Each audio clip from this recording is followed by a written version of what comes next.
Hello, this is Mr. Gilmore with the 5.3 distance lesson. Today we're going to consider this question. What would be the shortest path between two figures? We're going to be analyzing this today, and what we're going to find is what we call this shortest path is we call this distance. Now, out of convenience for ourselves, we want to then talk about a point being a variety of a line segment. Imagine that you take a point, 2 points that are overlapped exactly on top of each other, which essentially then they are the same point, but we then begin to expand that point. We would then find ourselves a line segment. So then think of the point as a degenerate line segment, whereas if you took a line segment and you brought one endpoint closer to the other until the endpoints became the same point, it would then be considered a segment, okay? Which means that the distance, or the length, I should say, from one endpoint to the other is 0, okay? Because the point is itself essentially a line segment, right? A degenerate line segment. So we want to conveniently have this definition because we're going to talk about the intersection of two lines today, and the intersection we have proven is exactly 1 point. Well, we want to be able to say that the distance between those two lines then, if they do intersect at 1 point, is the distance of 0. Okay, so now let's talk about what distance is. So the distance from one figure to another is the length of the shortest segment. So those are the two key words, shortest segment, that connects a point on one figure to the point on the other. And so we're going to be analyzing the distance between several figures today. Let's start from a point to a point. So if I were to say, what's the shortest segment that connects one point to another? Well, it's pretty obvious that it would have to be the segment that actually connects the two. So that would be the shortest possible distance, right? That's a shortest possible segment, which then we define that to be the distance, which is really the length of the segment formed below here. So our example is AB, right? We have 2 points AB. If we connect A to B, then we have connected a segment. That happens to be the shortest segment. Any other path we take will be longer, which means the distance is the length of our segment AB. Now, what about a distance from a point to a line? If I'm, let's say, standing on a point, not on a given line, what would be the shortest path I take? Well, my conjecture is this, that the shortest path to take from a point to a line is the perpendicular segment that we would form from that point perpendicular to that given line. So in other words, in my diagram below, point P is the point not on a given line M. My claim is that the distance, meaning the shortest segment, from point P to our line M is the segment PQ. It's the perpendicular. Now, that's kind of a big claim, right, to make that this is the shortest distance, or shortest segment.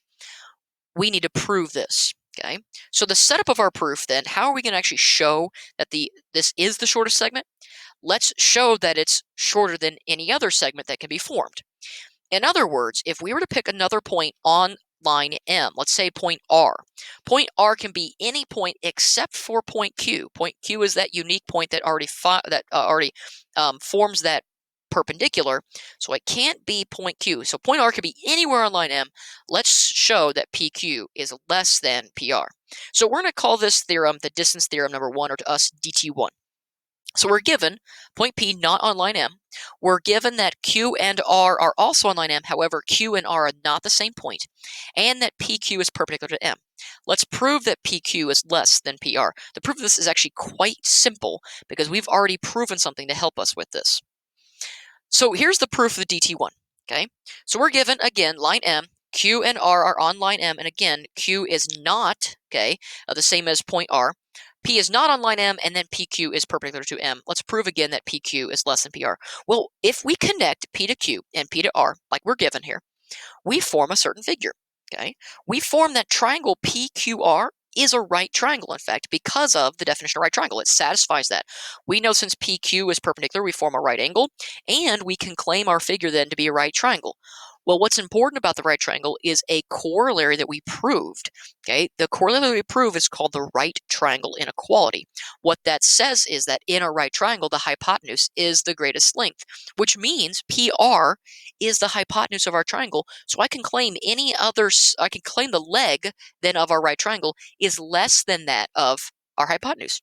So I can claim immediately that PQ is less than PR by the right triangle inequality, or to us, RTI.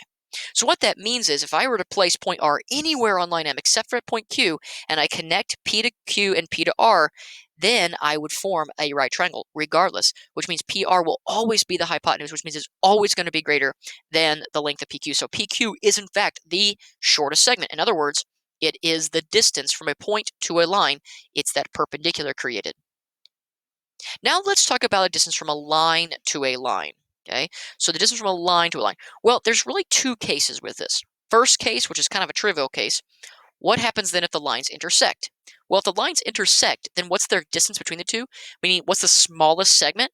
Well, it's the point of intersection, which means their distance is, of course, 0, right? Because we want the shortest possible distance from one figure to the other. Well, it's the point of intersection. That means 0 is our distance. But we have a second case. What about parallel lines? These lines will never intersect. Are we then able to determine what the distance is from one parallel to the other? Let's take a look at a couple diagrams here before we get into some of these proofs. So the illustration of our first case, right, with M and N intersect, they intersect at point P, okay? Which point P then is the distance from one to the other. It's the shortest possible segment, meaning our distance is 0. But if they're parallel, then my claim is that the distance from one parallel to the other is in fact the length of the perpendicular, meaning pick any point on line M, form the perpendicular to line N, and that will be then the distance. That is the shortest path, the shortest segment that we could take from one parallel to the other. So now we're going to actually consider our second case here with the parallel lines. Okay, so we want to then prove that the distance from one parallel to the other is in fact the length of the perpendicular. Well, this actually comes in two stages, because the first stage is this. First, I want to prove that all perpendiculars formed between the two parallel lines are of equal length. Okay, so we're going to prove that every single segment that's perpendicular from one parallel line to the other is going to be the same length. And that's going to help carry us into the next part. So yes, I know that all those perpendiculars will be the same length, but now I want to prove that they're the shortest length, meaning show that that is shorter than any other segment that can be formed. Essentially, I'm going to compare the perpendicular to a non-perpendicular and prove that the perpendicular is in fact shorter in length. So let's take a look at the first proof of this. So part 1 of this theorem, we're going to call distance theorem number 2, or DT2. So we have two perpendiculars, PQ and RS. So we pick a point P on line M, form the perpendicular to line M, and we know then PQ is perpendicular to line M. We then pick a second point on line M, let's call this point R, and we also form that perpendicular to line N, so we say RS is perpendicular. What we're going to prove is that PQ and RS are equal in length. Now, I'm only going to nudge you in the right direction. I'm going to leave this one for you to figure out on your own, because you're going to find it's quite simple once I show you kind of the nudge in the right direction. Okay, so the first things first, as we jump into this, we know that we already have lots of pieces of information that we can already use to progress in this proof to show that PQ and RS are equal. First, we know that PQ and RS are actually perpendicular to both of them perpendicular to line N, which means there's something that we can say about PQ and something that we can say about RS that can actually help us. Another thing that we are also given is that M and N are parallel to each other, which means, think about that, if two lines are parallel and they are cut by a transversal, we can tap into the parallel consequences. So keep that in mind. So one big thing that you want to definitely use in this proof is you're going to tap into some parallel consequences, because you're going to have transversals cutting through. In fact, you already have two transversals cutting through these parallels. You've got PQ and RS both cutting through, which means you know something about the angle relationships that are formed. Now, where this proof leads us, it's actually quite intuitive. There's going to be a construction, okay? And this construction is going to lead us into the third thing that you're going to actually then focus on. The construction is this: connect P to S. And what that does is we form two triangles. And so the third thing that you're going to be then considering here is you've got your construction. You already know you're going to consider parallel consequences because you're given parallel lines. You've already got transversals. And we've also constructed another transversal, right, P to S. And we now have two triangles, which means congruence is the path you're going to take. Because when you get congruence, you can then take CPCTE and prove that PQ is in fact equal to RS. All right, so that is your nudge in the right direction. Consider your parallel consequences. You already know something about your angle relationships.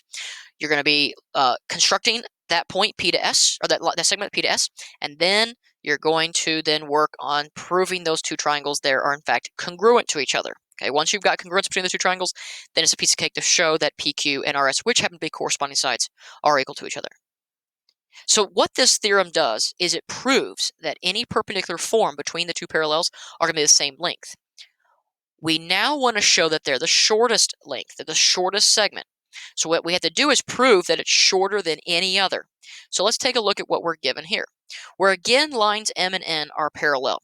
Okay, we have PQ such that it is perpendicular to line N, and we also have XY such that it is not perpendicular. There's that little slash through our perpendicular sign. So what we read that as XY is not perpendicular to N. Let's prove that the perpendicular PQ is less than the non-perpendicular XY. Okay.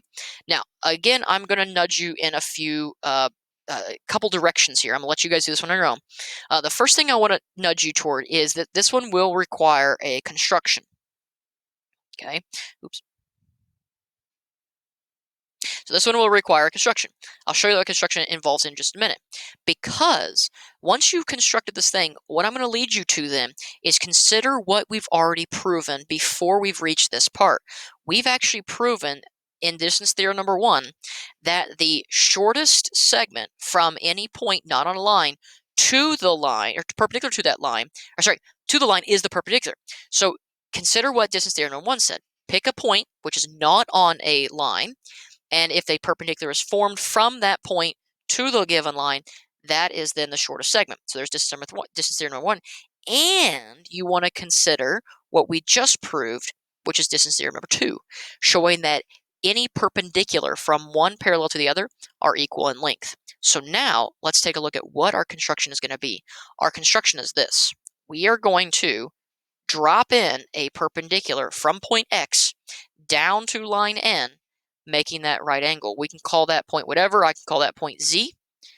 And there's something then we can prove about XZ, because what XZ is going to do is going to build a bridge. It's going to connect to PQ, and it's going to connect to XY. There's a relationship that we can actually form, and using that relationship, we can then build that bridge to show that PQ is in fact less than XY. So again, once you've made that construction, what's going to help you is distance theorem number 1 and distance theorem number 2. Okay, because XZ there, that new perpendicular, it has a relationship to our first perpendicular, PQ, and it's related to our non-perpendicular, XY. Okay, so use that then to finish this proof off. Now, what we then have just done, all right, once you've proven that distance theorem number 2, distance theorem number 3, which are the part 1 and part 2 of this, what we've just proven is that any perpendicular that's formed between a pair of parallel lines is the shortest segment, which means it is the distance. And what we've also proven is that not only is it the shortest segment, which means it's the distance, but they're all the same measure, which means they are equal in distance, which means we have a word for this. What we can say is that any parallel lines given are everywhere equidistant. That's our fancy word today, equidistant, meaning any point along our parallels, they're the same distance apart from each other. So they don't grow apart from each other, they don't grow closer to each other. They will always remain the same distance. So a very neat conclusion to today's lesson. Okay, so be sure to look at the 5.3 homework assignment. If you do have any questions on that about distance, please be sure to email me about those. With that, be good and do good.